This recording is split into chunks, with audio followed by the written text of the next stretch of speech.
Scientifically हमें बताया कि किस तरीके से बेंडिंग करनी है, ब्लाइंड वुड से बचना है, उसके बाद कट्स देने हैं, प्रूनिंग हो गया हमारा, फिर उसके बाद इसमें किस तरीके से प्लांटेशन होती है, ये ट्रिलिस सिस्टम जो है इसमें सनलाइट का बहुत बड़ा इम्पैक्ट होता है। मेरा नाम बशारत अली है, मैं वुडर कशनमल में रहता हूँ। ये जो हमने हाई डेंसिटी बाग बनाया है ये अप्रॉक्सीमेटली 1600 मीटर की एलिवेशन पे है, 1610 जो कि 5000 फीट हो गया। और डॉक्टर शुजा साहब जो थे हमारे, उनसे हमने सबसे पहले सजेशन ली, उन्होंने भी हमें बहुत ज़्यादा हेल्प किया। उन्होंने हमें बताया कि कौन सी वैरायटी जो है वो इधर लगानी चाहिए, किस रूट स्टॉक पे जो है हमारा ये होगा। तो फिर हमें इन्होंने सजेशन पे गाला दिया, तो फिर हम लोगों ने गाला लगाया। इसमें विप प्लांट था। फिर उसके बाद हम लोगों को बहुत ज़्यादा जो था मतलब एक्सपीरियंस नहीं था, हम लोग ट्रेडिशनल ऑर्चर्डिस्ट थे। ये हमारा ट्रेडिशनल ऑर्चर्ड था पहले, बिल्कुल अडल्ट 18-19 ईयर के प्लांट थे, वो हमने बिल्कुल निकाले। उसमें हमारे पास रेड डिलीशियस था और गोल्डन था, तो वो निकाले। फिर उसके बाद इस पे आना, फिर इसकी जो टेक्निक्स हैं वो बिल्कुल डिफरेंट है। फिर इस पे आके हमें शुजा साहब ने बहुत बताया कि हमारा था भी विप प्लांट था, सिंगल प्लांट था, तो आज 5, 6, 7 फैदर हर प्लांट पे लगभग हैं। तो एक साल में वो हमने लिए। उसके लिए साइंटिफिक चीज़ें जो हैं वो सबसे ज़्यादा ज़रूरत है, क्योंकि हार्ड वर्क तो होता है, लेकिन जब तक आप साइंटिफिकली उस चीज़ को नहीं करोगे, आप चाहे जितना मर्जी उसमें भाग जाओ, आगे नहीं निकल पाओगे। साइंटिफिकली हमें बताया कि किस तरीके से बेंडिंग करनी है, ब्लाइंड वुड से बचना है, उसके बाद कट्स देने हैं, प्रूनिंग हो गया हमारा, फिर उसके बाद इसमें किस तरीके से प्लांटेशन होती है। ये ट्रिलिस सिस्टम जो है इसमें सनलाइट का बहुत बड़ा इम्पैक्ट होता है। बीच में हमारा होता है 11 फीट का इसमें गैप रहता है, क्योंकि ट्रैक्टर वैक्टर का होता है। फिर उसके बाद सनलाइट के लिए देखना होता है इसकी डायरेक्शन। तो और जब इसका मेन जो है वो जिस टाइम पे हम प्लांटेशन करते हैं, तो उस टाइम पे पिट के बीच जो है 3 से 4 इंच जो है हमारा गाला, 3 इंच एटलीस्ट जो है इसकी जहाँ पे ग्राफ यूनियन होता है वो ज़मीन से ऊपर होना चाहिए, ताकि ये जो है जड़ उसके ऊपर से जो रूट्स हैं वो ना निकाले, और उसके बाद ये ख़राब हो जाता है। करो इसको शेप में लाओ।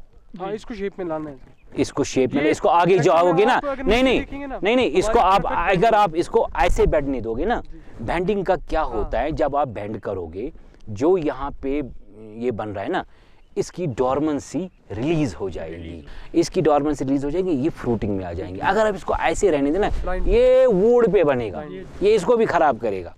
KVK गांदरबल का भी जो इसमें है वो बहुत बड़ा रोल रहा।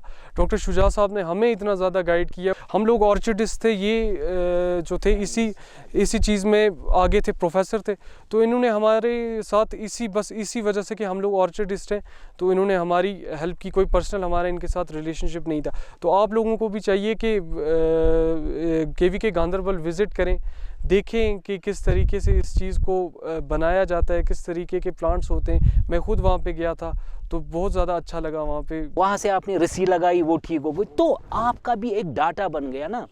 आप एजुकेटेड हो, इसमें आपने ये बेंड किया, उसमें आपने वो बेंड किया, इसमें आपका बड डॉर्मेंसी, जो बेंडिंग का मतलब होता है बड डॉर्मेंसी को रिलीज करना, ये रिलीज हो जाता है, ये फ्रूटिंग में आ जाते हैं। अगर आप वर्टिकल रखोगे तो ये ब्लाइंड हो जाएगा और ये इसमें वुडी बनेगा, इसमें ये कुछ। अगर मेरे कहने का मतलब है, आप क्या करोगे, इतना बड़ा ऑर्चर्ड है, आप डायरी लेके जाओ, हैट लेके जाओ, बड़े स्मार्टली आप आ जाओ, क्योंकि आप एंटरप्रेन्योर हो।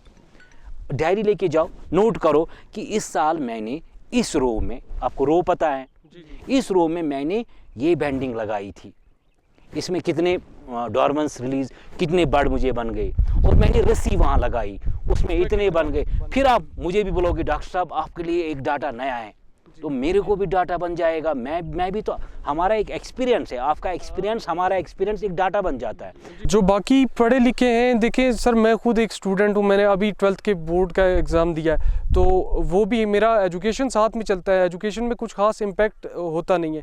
रह गई बात इसमें एम्प्लॉयमेंट की, तो आप खुद भी एम्प्लॉय हो जाते हो, मतलब आपकी खुद की एक अच्छी खासी ग्रोथ बन जाती है।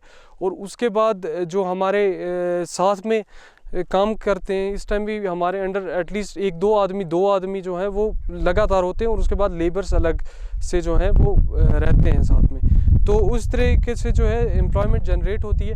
तो लोगों को चाहिए कि पढ़ाई तो बहुत इंपॉर्टेंट है, एजुकेशन, इसके लिए भी एजुकेशन चाहिए हम लोगों को। तो आपको चाहिए कि आप ये चीज़ जो है, इन चीज़ों को इंट्रोड्यूस करें, इसमें हमारा बहुत बड़ा फ़ायदा है, बहुत अच्छी ग्रोथ जो है ये हमारी इनकम जो है वो ग्रो होती है। और यही मैं बस यही कहना चाहता हूँ कि इसको लगाएं और इस पे अपनी ज़मीनों पे और इस चीज़ पे मेहनत करें। क्रॉप टाइम कश्मीर में ज़मींदारी की ज़मींदार बाई हंद अहम जानकारी।